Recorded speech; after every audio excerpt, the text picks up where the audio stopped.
বাকিরা, তোমরা সবাই কেমন আছো? আশা করছি সবাই অনেক ভালো আছো আর আমিও তোমাদের ভালোবাসায় অনেক ভালো আছি।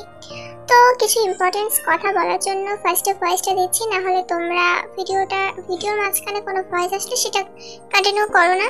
কোনো কথা বলে সেই সেম কোশ্চেনই তোমরা আবার ভিডিওর মধ্যে করো, ওই জন্য ফার্স্টে আগে থেকে বলে দিলাম। তোমরা অনেকেই জানো যে আমি কলেজে অ্যাডমিশন নিয়েছি, তো আমার কলেজে করতে হচ্ছে, এদিকে বাড়ির দিকেও আমার প্রবলেম আছে। তো মানে আমি ভয়েস দিতে এবার টাইমটা পাচ্ছি ঠিকই, কিন্তু আমি এডিট করার টাইম পাচ্ছি না। আশা করছি নেক্সট পার্ট থেকে আমি এডিটটা ঠিক ভালোভাবে করব। তবে আজকের পার্টটা আমি ভালোভাবে এডিট করতে পারিনি, জাস্ট টেকুকের ভিডিও দিয়েই কন্টিনিউ করলাম। তবে নেক্সট পার্টটা আশা করছি অনেক ভালো করে দেওয়ার চেষ্টা করব আমি। তো তোমরা দেখো, আর যদি বলো যে না তোমরা এডিট না করে দিলে দেখবে না, তাহলে আমার কিছু করার নেই, কারণ আমার দিকটাও তো দেখতে হবে, তাই না? ও আমাকে শুধু টক কেন, ও আমার বিষ দিলেও আমি সেটাও চুপচাপ খেয়ে নিব। তিনবার দুইবার বিস্ময়কর দৃষ্টিতে জাঙ্কুকের দিকে তাকালো। কয়েক মুহূর্ত সবাই চাওয়াচাওয়ি করলো। তিন বন্ধুর একজন হাসি মুখে বলল, বিয়ে কবে খাচ্ছি বন্ধু? জাঙ্কুক ঠাট্টার স্বরে বলল, আর বিয়ে কেন, কি হয়েছে?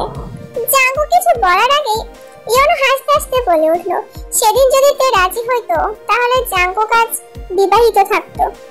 জাংসুক সহসা বলল, তুই তেকে কবে প্রপোজ করলি আর কবে এবার রিজেক্ট করলো? শুনলাম না তো কিছু।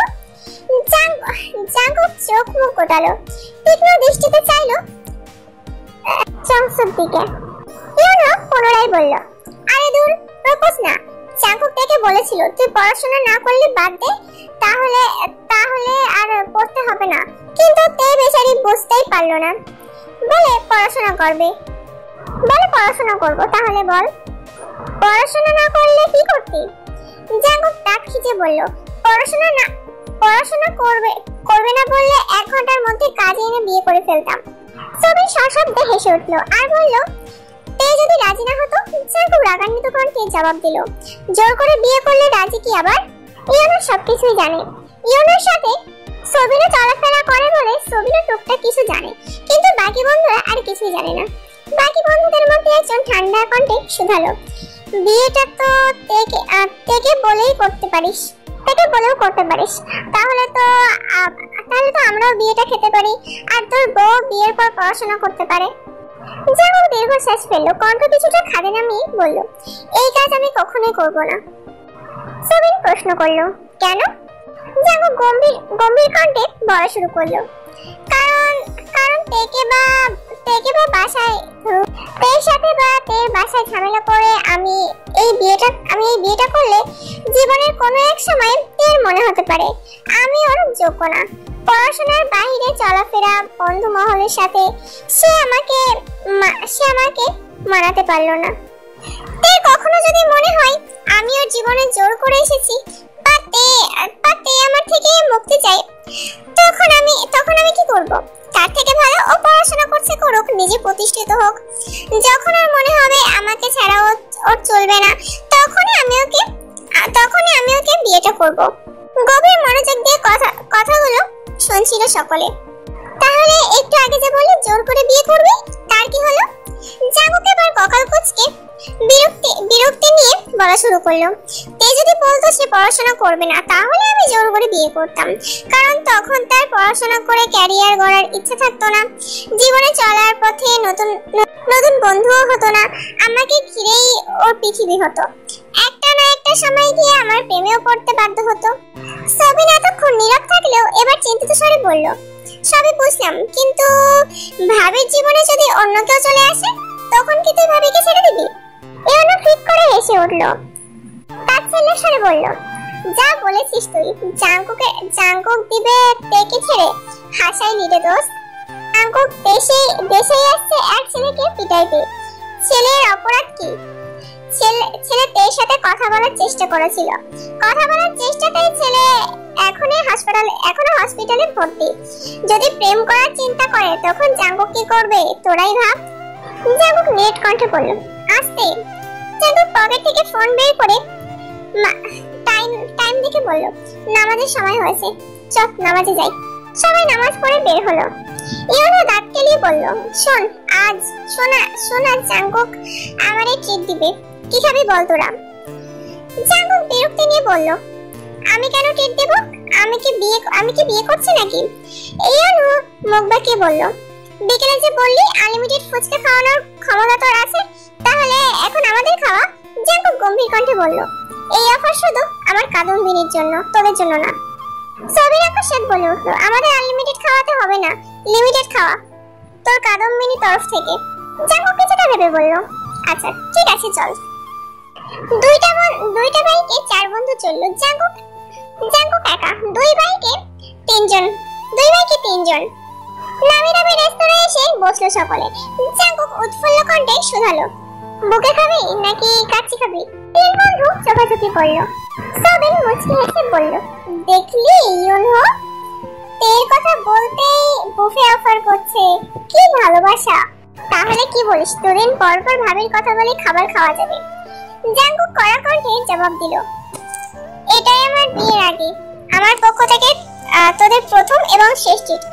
এতদিন তের কথা এত ডিটেইলসে জানতি না, তাই এই ট্রিটের কথা ওঠেনি। আজ যেহেতু জানছিস তাই ট্রিট দিছি, আর কিছুই না। সবাই কাচ্চি আর বোরহান নিল।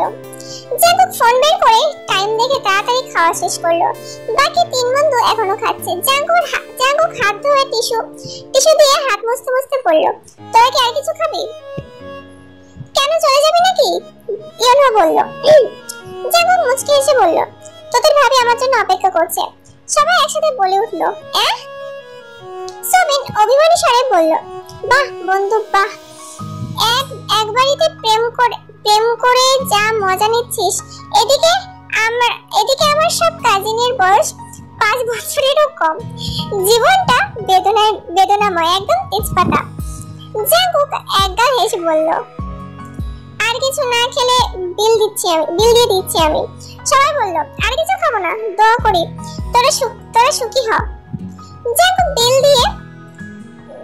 বিল পরিশোধ করে সবার থেকে বিদায় নিয়ে বাসার উদ্দেশ্যে রওনা দিয়েছে এতক্ষণে।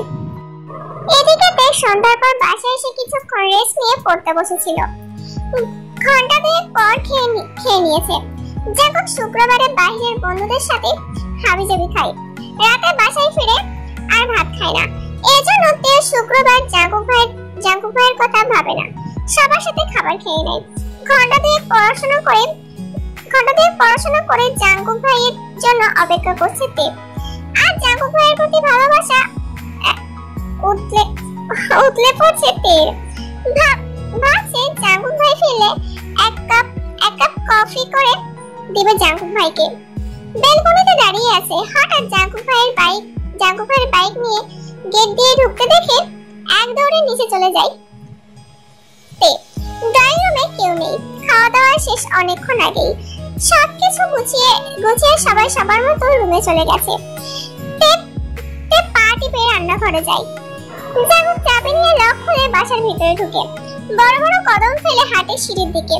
তে ছোট একটা পাতিল টান দেয় পানি বসানোর জন্য।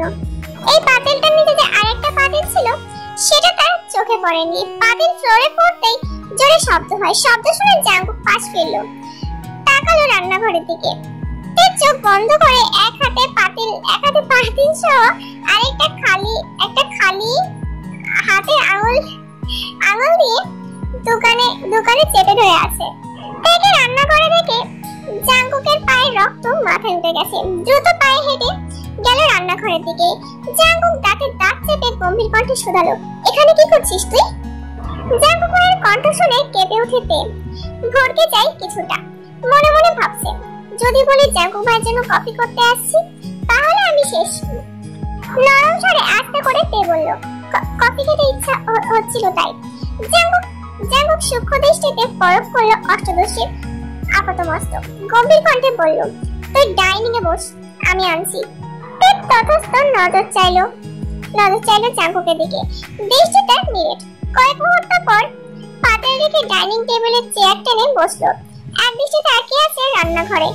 জাঙ্কুক বেসিন থেকে হাত ধুয়ে কিছুক্ষণের মধ্যেই 2 কাপ কফি নিয়ে ডাইনিং এ আসলো। 1 কাপ তের দিকে এগিয়ে দিল বসলো তের বিপরীতে। তে আস্তে আস্তে ফু দিয়ে এক চুমুক খেলো। সঙ্গে সঙ্গে বিস্ময়কর চোখে তাকালো জাঙ্কুক ভাইয়ের দিকে। তারপর চুমুক দেয় কফিতে। জাঙ্কুক কফিতে এক চুমুক দিয়ে তের দিকে তাকিয়ে বলল, চিনি ঠিক আছে? তে সহসা উপর নিচ মাথা নাড়ালো। জাঙ্কুক ভ্রু নাচিয়ে শুধালো, তাহলে এভাবে তাকিয়ে আছিস কেন? তে বিস্ময় কণ্ঠে বলল, আপনি এত ভালো কফি বানাতে পারেন, কিভাবে শিখেছেন?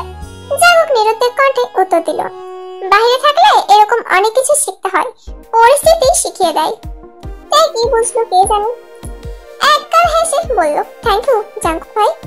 আকস্মাৎ জাঙ্কুকের অভিব্যক্তি বদলে গেল। ভ্রুকুচকে ধমকের স্বরে বলে উঠল, বাড়িতে এতগুলো মানুষ আছে, সাথে একজন হেল্পিং হ্যান্ড থাকার পর তুই রান্না করে ঢুকলি কোন সাহসে শুনি? জাঙ্কুক ভাইয়ের ধমকে চমকে উঠল তে। অক্ষি পলক কাঁপছে টিপ করে, ঘামতে শুরু করেছে। ফ্যাল করে তাকিয়ে আছে জাঙ্কুক ভাইয়ের দিকে। জাঙ্কুক দ্বিতীয়বার গম্ভীর কণ্ঠে বলল, দরকার হলে তোর জন্য আরো দুজন হেল্পিং হ্যান্ড রাখবো আমি। তারপরে তোকে যেন আগামী 3 মাস রান্নাঘরে পা না দিতে দেখি। কথা শেষ হওয়া মাত্রই হাতে কফির কাপ নিয়ে নিজের রুমের দিকে চলে গেল। মানব মূর্তির ন্যায় চেয়ারে বসে আছে। জাঙ্কুক গভীর রাতে তের দরজার সামনে এসে দরজা টোকা দিচ্ছে। দরজা খোলাই ছিল, তারপরও উনি ঢুকছেন না। কণ্ঠা উঁচু করে বলছেন, আসবো? একগাল হেসে তৎক্ষণাৎ উত্তর দিল, আমার রুমে আসতে আপনার অনুমতির প্রয়োজন নেই জাঙ্কুক ভাই। জাঙ্কুক তের মাথার কাছে বিছানায় বসে কোমল কণ্ঠে বলল, তুই এত কিউট কেন তে? জাঙ্কুক ভাইয়ের আজগুবি কথা শুনে বিস্ময়কর চোখে তাকালো। বারান্দার জ্বালানো লাল রঙের লাইটের আলোতে জাঙ্কুকের মুখমণ্ডল টকটকে লাল বর্ণের হয়ে আছে।